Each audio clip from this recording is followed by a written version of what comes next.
Okay, guys, we're into part 2 of our interview with Tim Narby and his wife Carol, and we are going to do a little experiment. I can't be a part of this because I know which wines are in which decanter. I can't help it, just the way it is. My wife wasn't here to do it for me. So we have 2 wines of very similar composition. One of these wines is Tim just got a double gold. Now, I wanted to ask you, it is true that the whole panel has to agree to that wine. You kept kind of being quiet about that, but I'm not sure I know the answer to that. I think it might a be majority of the judges have to agree that it's the best in show. And this wine, whichever one it is here, was this is the Cascadia International Wine Competition put on by Eric Degerman in Kennewick. I know Eric. Yeah. And so this is his competition.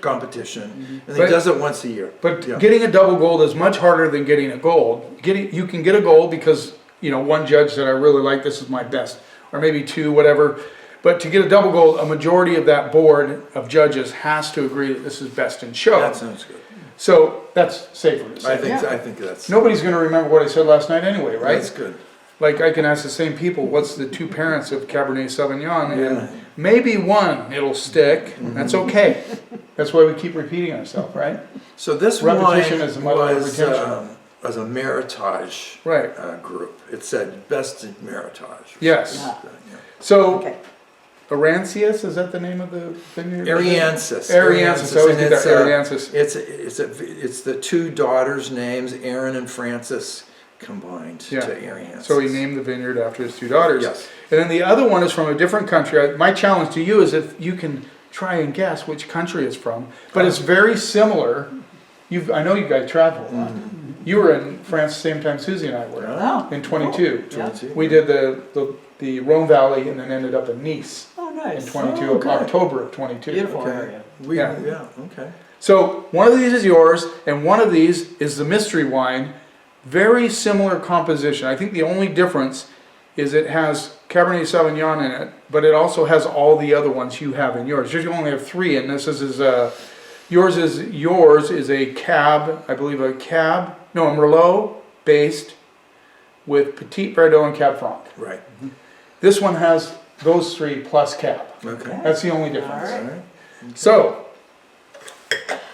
bring your glass over. Okay. Let's start with this one, I guess. It doesn't really matter.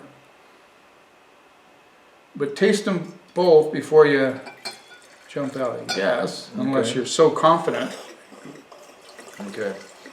I have to spit because of we actually haven't been drinking very much of this wine, so because this we haven't been marketing it. Actually, we're marketing older vintages right now. Yeah, well, you should market it. It's good stuff. Okay, maybe you should. Yeah. Well, you have some to sell at the store, right? Yes. Yes. A lot of licorice on the nose on this one. A lot of dark cherry, currant. A little bit of baking spice too.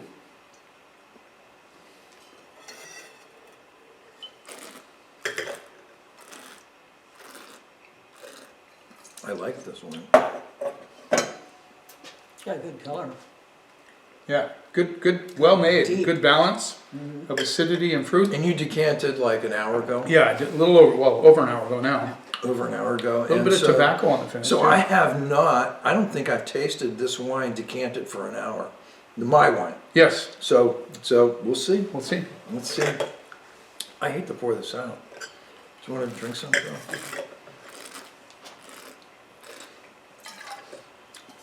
It got a little cold sitting here. I shoot these out in my garage. I have a little area sectioned off.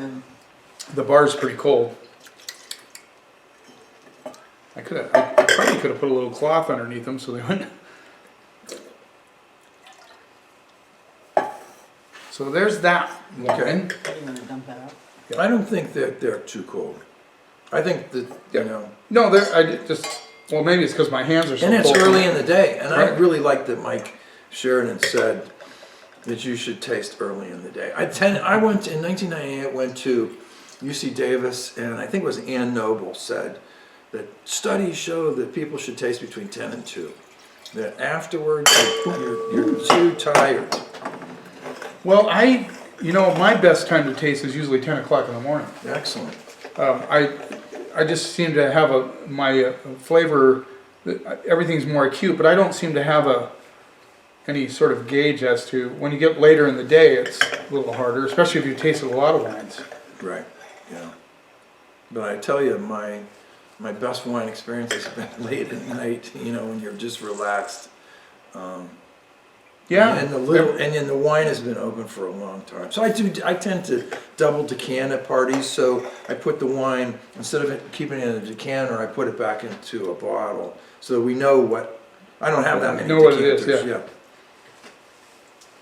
Now they both have Cab Franc in them, and this one, the Cab Franc, is really coming out on the nose. I get a real, very herbaceous element, almost like tea leaves on this one. So, I guess I'm gonna vote for this being my wine.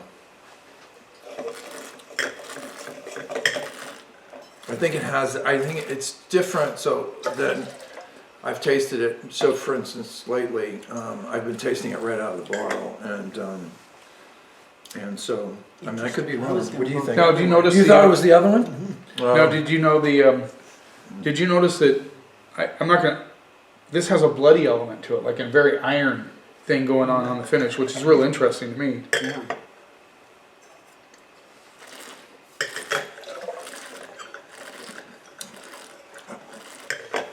Well, it's I don't know. Isn't that minerality? It is. There is some zinginess going on. Yeah, there's an I don't edgy, know. There's an an the edginess. finish Yeah. has that, it kind of morphs into this kind of So bloody, the kind of, acidity. We'll look at the bottle. I have the pH and the TA on there. I always want to think, what I try to associate those feelings with pH and TA to see if it's making a difference. Our pHs have just skyrocketed. When I started making wine, a red wine couldn't be more than pH 3.5. Now these things from the rocks, these wines, these Syrahs, the funky ones, they can be over 4.1. Really? Yes, it's really high, and which is, and it's a log scale, so this is hundreds of percentage points difference, and acidity. what I like about this one is the Cab Franc really comes through to me. It has that, because Cab Franc can be very vegetal, but this is balanced. It has that nice balance. I get a lot of tea leaf components to this one. I like that, and it does taste very European too. So your guess is this is yours, and No. your guess is this is yours. Yeah. All right. Well, that's good that we're split here. And Okay. who's right? So this one right here is yours. Oh, Tim's right. I was right. Look at that. That's good. So this is one Tim got a double gold for, and this is the Nota Bene Cellars 2022 Ariansis Vineyard 21.